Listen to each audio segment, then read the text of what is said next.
आज से लगभग 2500 साल पहले पुराने चाइना में एक संत पैदा हुए। उनका नाम था लाओ त्सु। लाओ त्सु की गिनती अपने समय के सबसे समझदार और बुद्धिमान लोगों में की जाती थी। यहाँ तक कि चीन के सम्राट भी उनके पास सलाह लेने आया करते थे, क्योंकि लाओ त्सु की बुद्धिमानी के सैकड़ों किस्से प्रसिद्ध थे और उनका बड़ा मान सम्मान भी था पूरे चाइना में। एक बार कुछ ऐसी ही घटना घटी। सम्राट के दरबार में एक व्यापारी आया जिसके पास 2 फूल थे। उसने सम्राट के सामने एक शर्त रखी कि अगर सम्राट पहचान ले कि इनमें से कौन सा फूल असली है और कौन सा नकली, तो वो ये दोनों फूल सम्राट को भेंट कर देगा और साथ ही अपनी संपत्ति का आधा हिस्सा भी राजकोष में जमा करवाएगा। लेकिन अगर सम्राट नहीं पहचान पाते तो फिर उतना ही धन सम्राट को व्यापारी को देना पड़ेगा। सम्राट ने शर्त मान ली। अब सम्राट के सामने 2 फूल लाए गए, जिनमें से एक असली था और दूसरा नकली।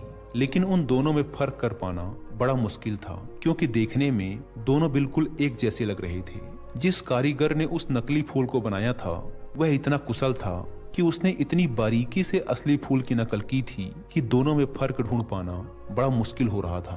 अब सम्राट उलझन में पड़ गए और जैसे ही सम्राट संकट में पड़े उन्हें याद आई लाओ त्सु की। लाओ त्सु को बुलावा भेजा गया, क्योंकि लाओ त्सु की समझदारी के किस्से बड़े मशहूर थे। इसीलिए व्यापारी भी थोड़ा सा घबरा गया। हालांकि वह लाओ त्सु से कभी मिला नहीं था, लेकिन उसने उनके बारे में सुना बहुत था कि लाओ त्सु बहुत ही बुद्धिमान व्यक्ति हैं। लाओ त्सु तक संदेशवाहक ने संदेश भेजा कि सम्राट एक दुविधा में फंस गए हैं। 2 फूलों में पहचान करनी है, लेकिन सम्राट पहचान नहीं पा रहे हैं। लाओ त्सु सम्राट के दरबार में पहुंचे। लाओ त्सु ने उन दोनों फूलों को बड़े ध्यान से देखा और उनमें फर्क पहचानने का प्रयास किया। लेकिन लाओ त्सु भी दुविधा में पड़ गए। वो भी थोड़ा परेशान हुए, भ्रमित हुए कि इनमें से कौन सा फूल असली है और कौन सा नकली, क्योंकि देखने में दोनों फूल हूबहू एक जैसे थे। लाओ त्सु को भी उनमें अंतर कर पाने में बड़ी मुश्किल हो रही थी। फिर लाओ त्सु ने व्यापारी से थोड़ा सा समय मांगा और वो टहलते हुए दरबार की खिड़की तक गए और उन्होंने उस खिड़की को खोल दिया। थोड़ी ही देर में बाहर से एक मधुमक्खी उड़ती हुई आई और वो जाकर उन दोनों फूलों में से एक के ऊपर बैठ गई और यह देखकर लाओ त्सु के चेहरे पर एक हल्की सी मुस्कुराहट फैल गई। सम्राट समझ गए कि लाओ त्सु ने इस दुविधा का हल ढूंढ लिया है, असली फूल को पहचान लिया है। तभी लाओ त्सु ने कहा कि बाएं हाथ की तरफ रखा हुआ जो फूल है वो असली है और दाहिने हाथ की तरफ रखा हुआ फूल नकली है। व्यापारी बड़ा हैरान हुआ, क्योंकि वह भी कभी कभी बीच बीच में यह भूल जाता था कि कौन सा फूल असली है और कौन सा नकली। उसे भी याद रखने में बड़ी परेशानी होती थी। उसने आश्चर्यचकित होकर लाओ त्सु से पूछा कि आपने पहचाना कैसे?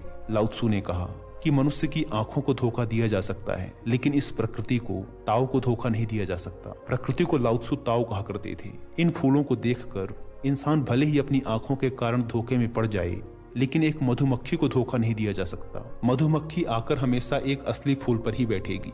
तो यह थी एक छोटी सी कहानी लाओ त्सु की बुद्धिमत्ता के बारे में। यह कहानी हमें सिखाती है कि अगर हम ध्यान दें तो हमारे आसपास ही बड़ी से बड़ी समस्याओं का समाधान छुपा होता है। आशा करता हूँ कि आपको यह कहानी पसंद आई होगी और आपके जीवन की दुविधाओं को हल करने में यह कहानी आपके काम आएगी। धन्यवाद।